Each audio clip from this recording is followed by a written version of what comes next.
All right, any questions for Shelley, Andy, or anybody else? Oregon Iron Works folks are here.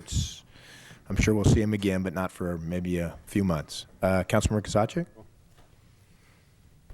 I have to find my place in the...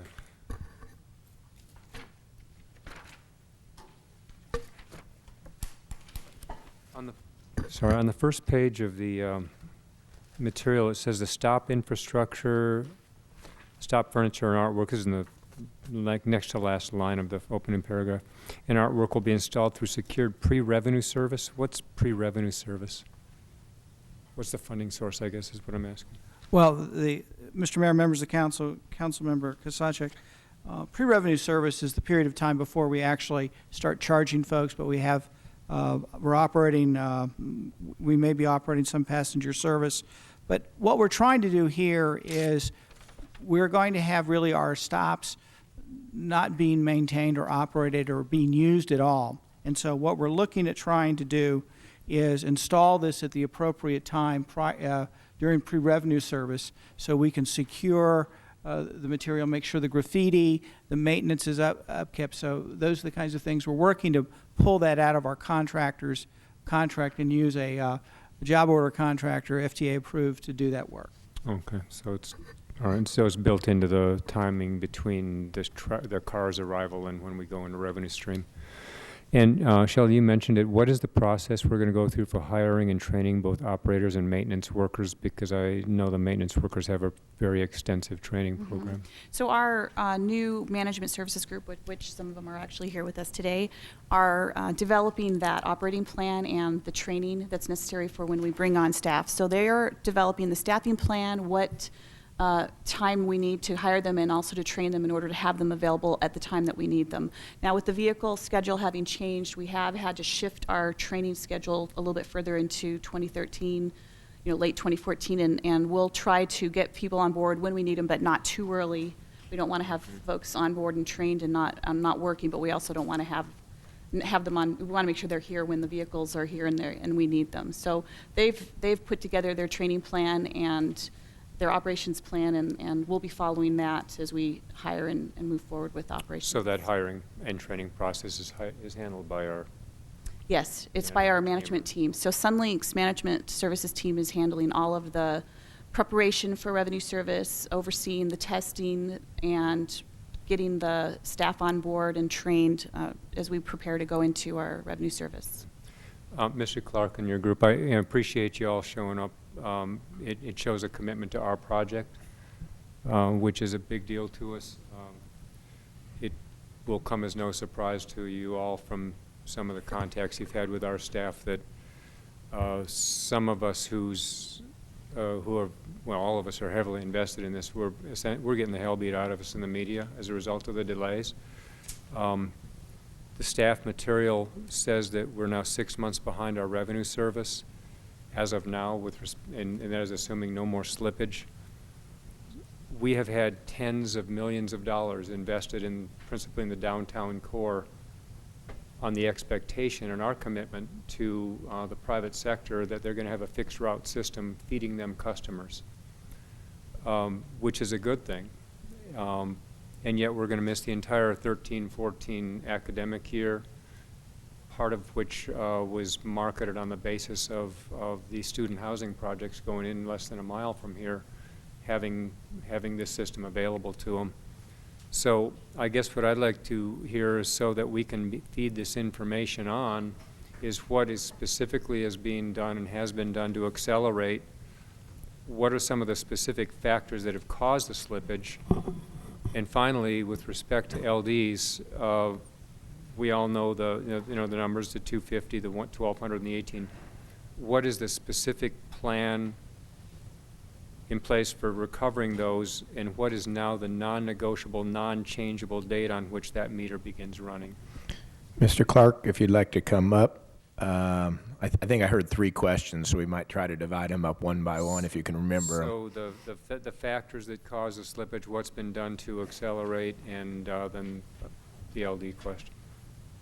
So there are a variety of factors relative to the schedule and where the schedule stands today, and I think there's discussion around that can and should happen in due time.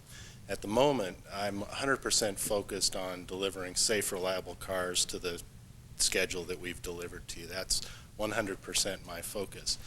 I briefly touched on some of the things that we've done to improve our schedule over time. And those are things such as very clearly documenting and understanding lessons learned from as we've gone through and built out the Portland cars. Adding to our staffing level as has been possible as we've improved the supply chain. I think that we know, or maybe you don't know, there are about 350 different domestic suppliers that we work with on this. And as that supply chain has warmed up, it's improved. Along those lines, I personally have made since coming on board, made a number of trips all over the country, in fact, all over the world, dealing specifically with suppliers to make sure that the product for United Streetcar and for the city of Tucson is available as our manufacturing needs arise. And then lastly, it's really refining and understanding our schedule and how that has evolved or evolves based on where we are in our current manufacturing process. And I appreciate all that. Are all the construction documents and submittals through the review process now? So we're all caught up on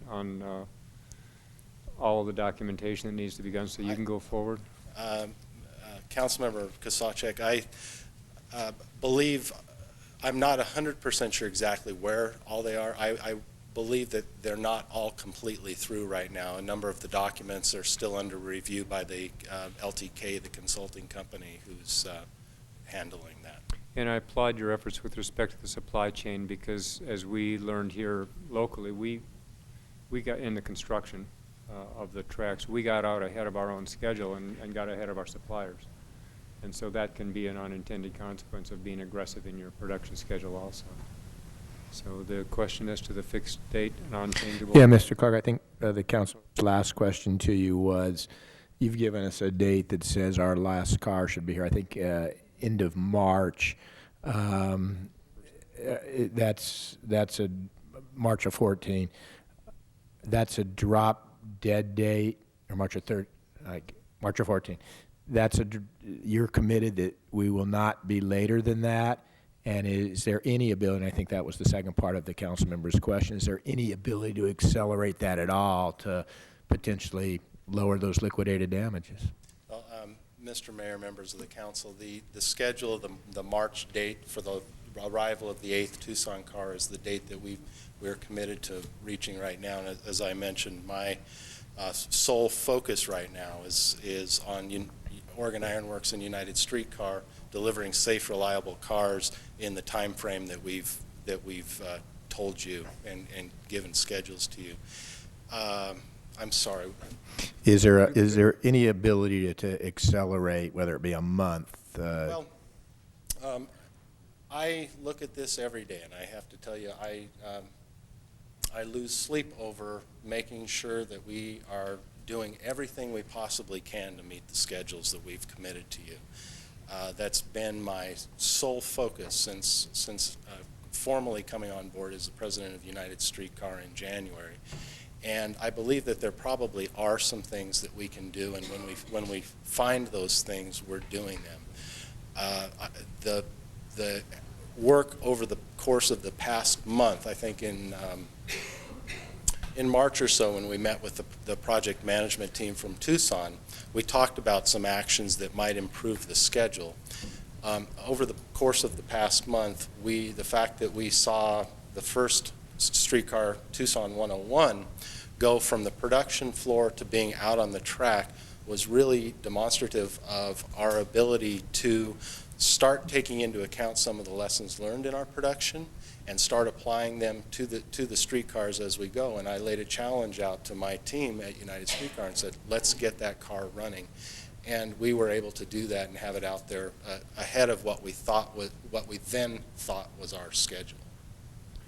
And I appreciate the element of wanting to retain a positive work working relationship with our partners. We don't want to compromise quality. We don't want to compromise the safety of your own workers. We don't want to start becoming so aggressive in the discussion of LDs that we wind up where you have a wall that was going to be sheetrock is now paper mache because you're accelerating your, your production schedule. And yet there needs to be a date on which the meter begins running. And so what is that date? Mr. Rankin? Mr. Mayor, members of council, Councilman Kasachek, as we noted to the United Streetcar, the meter started running at the end of March of this year. And the meter clicks every time we don't get a car at the time that was specified in the contract. So the meter is running now. Okay, Councilmember Cunningham. A few things. Thanks for being down here. I hope you're enjoying Tucson. It's a great place to be. I saw we had some rain 2 days ago. If you were here for that, it might have felt like home a little more, just because we don't get a lot of rain. Sorry. I guess the first thing is congratulations on getting 101 on the test track. It's very promising news to see one of our cars actually operating on any track. So it's very good news. So congratulations. Second part is, so some of these are for staff and some of these for you. So we'll kind of go back and forth. Have we started taking a look at the publishing of route maps for customers, or is that going to be phasing in the next year? That's one of the next steps that we're working on. So as we are getting out of construction and getting ready to get through testing and to revenue service, that'll be one of the many pieces that we coordinate. And we're going to be working with Suntran on a lot of these materials because we do want to present a seamless system. The Sun Link and Suntran to your typical user won't have to worry about what costs are. It's the same cost, and connections will work and will have the same media that they'll be able to use on both of the systems. So that's our goal, and we will have all of that in place. And in Portland, the bus system and the transit system that you guys are working on now, they do link both bus, transit, streetcar, light rail all together, correct? I am not sure about that. The streetcar system runs on a system different from that which the city of Tucson will be using by a company called VCOM. My next question, some of these are just for the public so they understand what's coming up. We have a pretty generalized, or it's not exact, but pretty close date to when we're going to have all of the tracks constructed 100% with the cables above. Do we have a possible date on that? Mr. Mayor, members of council, Councilmember Cunningham, our rail date will be next month in July, and then our electrical work will probably be finished in September. So we're looking at a September operational date on tracks, but we won't have all the stops and amenities and all the other things. When is the target date about, give or take, for everything? Mr. Mayor, members of the council, Councilmember Cunningham, again, I think we're looking at given the delivery of the vehicles and when that is, we would have the artwork, all the things that ticket machines, all that in place April, May of 2014 in our pre-revenue operations. I saw that we had a delivery of trains table on the PowerPoint today with a date for each train and the anticipated date of completion, testing, and the time frame. I'd like to make sure that we get a copy of that to some of the media members that are here today.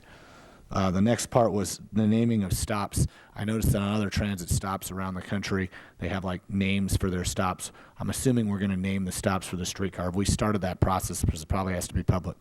Councilmember Cunningham, what we're looking at right now is taking advantage of all opportunities to help fund the system, and one of those opportunities is naming of the system and the stops. And so we'll be investigating that over the next year as we try to reduce any funding that would be taken out of the general fund, and that is one of our opportunities. Because what I'm getting to on that is that, as Steve is talking about, accelerating the use or phasing in the test use, even phasing in public use in conjunction with testing is a good thing. But we can't phase in anything if we haven't done some of this naming the stops and having it printed on the actual map so people can use, even in a test situation where we only have 3 or 4 flops and it's very provisional, we still want to be able to do. I mean, I'm happy to hear that there's a really good possibility we're going to have at least one car running on our tracks in October anyway. August, yeah. But the bottom line, or even November, but the bottom line is that if we're going to have to wait from November to all the way till September of next year to get nary one passenger on the system over that much time, what I saw was there's 310 miles, there's a 62-mile thing, there's a 2-week testing period, and there's another 3-week braking period. That doesn't add up to 7 or 8 months. It adds up to 3 or 4. So if we can have some of the other things, so at least we can have some provisional runs, it would be helpful. The second part is, do we have any idea on the integration of the smart card? And have we started the process of setting rates for Sun Link and Sun Link passengers? Okay, all right. Let me start with the first question, which was discussion of the advertising and the naming rights and all of the taking advantage of that. And so we actually have an RFP out right now for advertising to look at advertising along the alignment that takes into account the stops, the system in total, the vehicles, or any combination thereof. And so we're looking at that right now, trying to see what is the most cost advantage to us to be able to pursue. So that's one piece of the puzzle. When it comes to the smart card question, we are going to use smart cards, and like I said, we are going to be seamless with SunTran, and so we're going to have ticket vending machines on each of the stop that will be providing for purchase a smart card is what you'll be able to purchase. So you'll use that, and you can travel on both Sun Link and SunTran. And so the costs we're looking at maintaining, again, due to trying to keep this as seamless as possible, the same cost that we charge to SunTran would be charged to Sun Link for riding. And that's a very seamless transition, so it would make sense to me that if we're going to make the transition that seamless, we'd be able to have provisional ridership sooner than 9 months.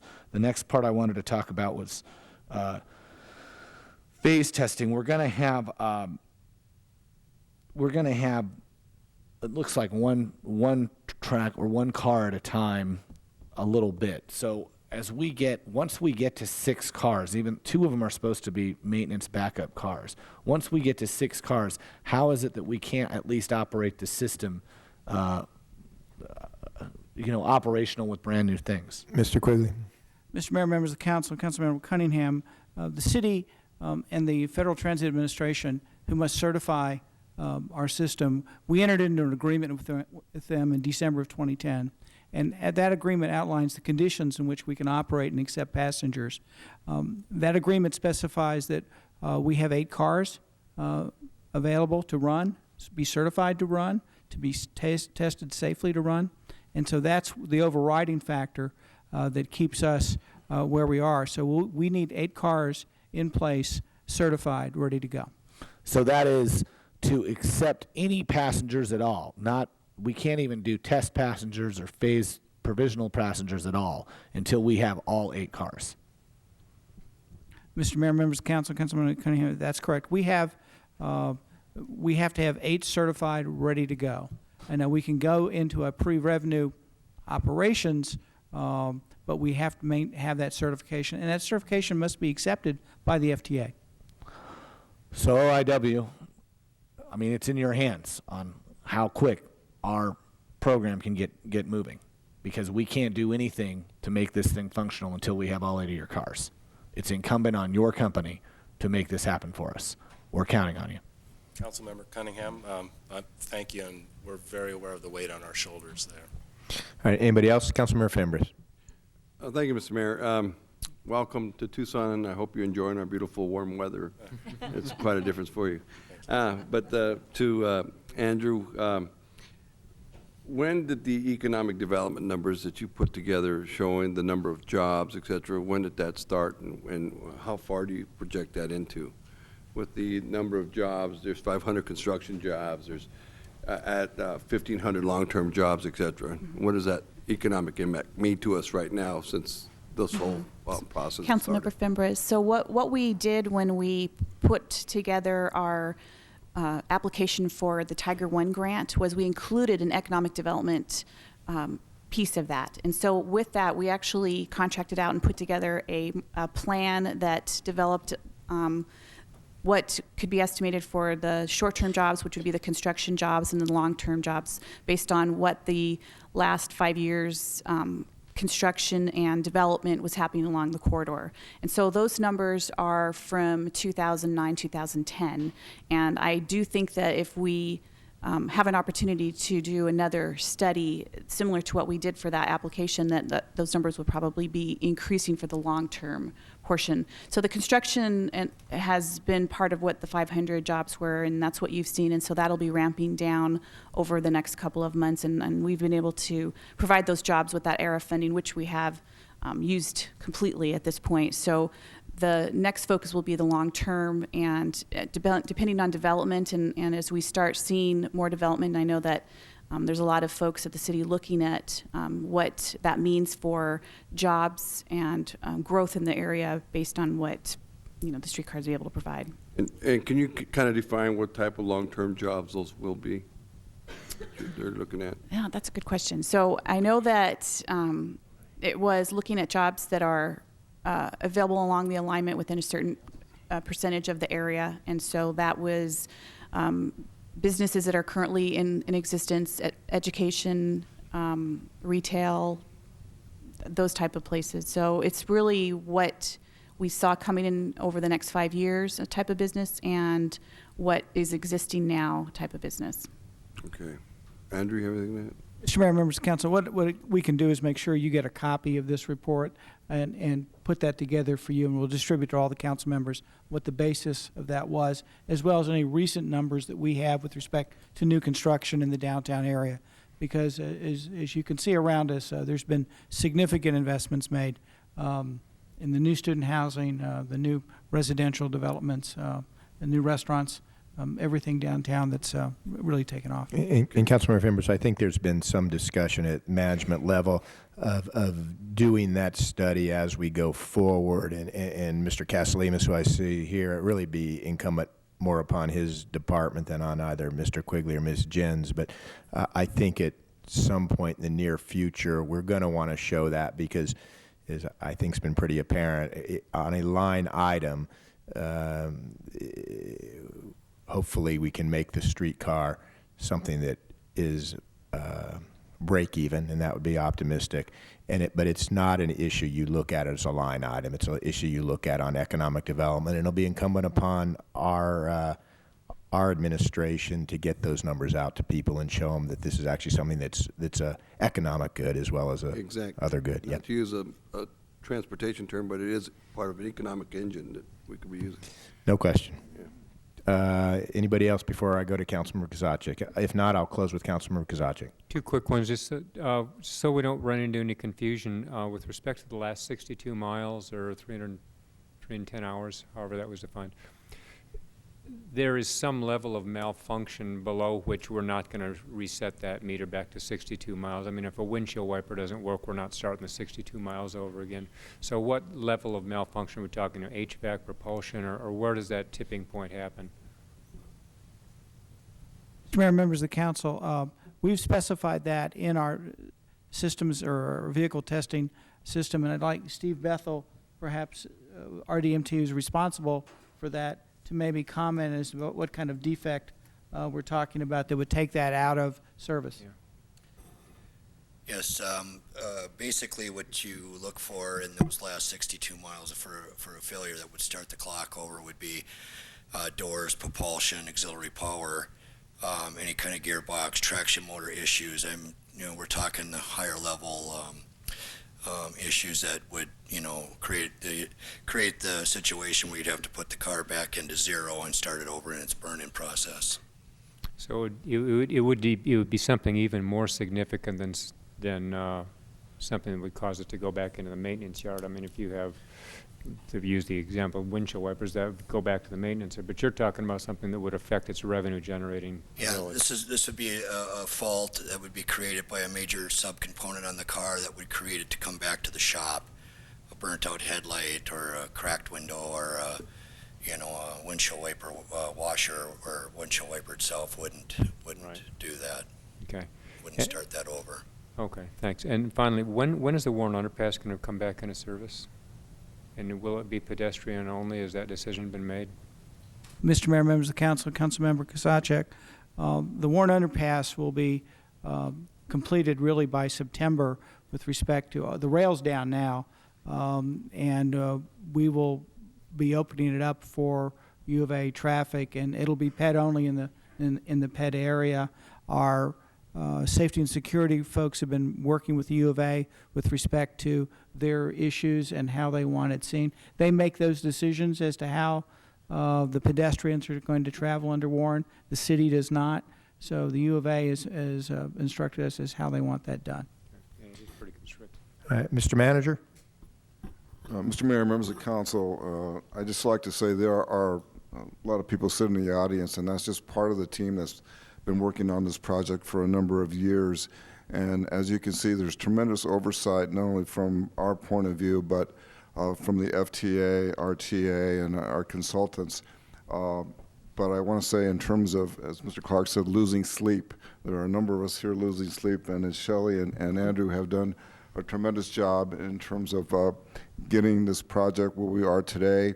And the direction given to them last week was that we are going to shift focus in terms of philosophically getting anxious for the start date, and all the questions that have been asked today respective to starting the project and getting service delivery are connected to, as Shelley said, getting ready for the ride. And the anxiousness is only 12 months away, and there's a lot of work to be done, but I'm very confident that the team we have together from all aspects of it, from Portland, Tucson, RTA, FTA, are very focused and very diligent in their work, and I want to thank them for everything they've done so far. All right, thank you. And thank you, Mr. Clark, for coming down. Appreciate it.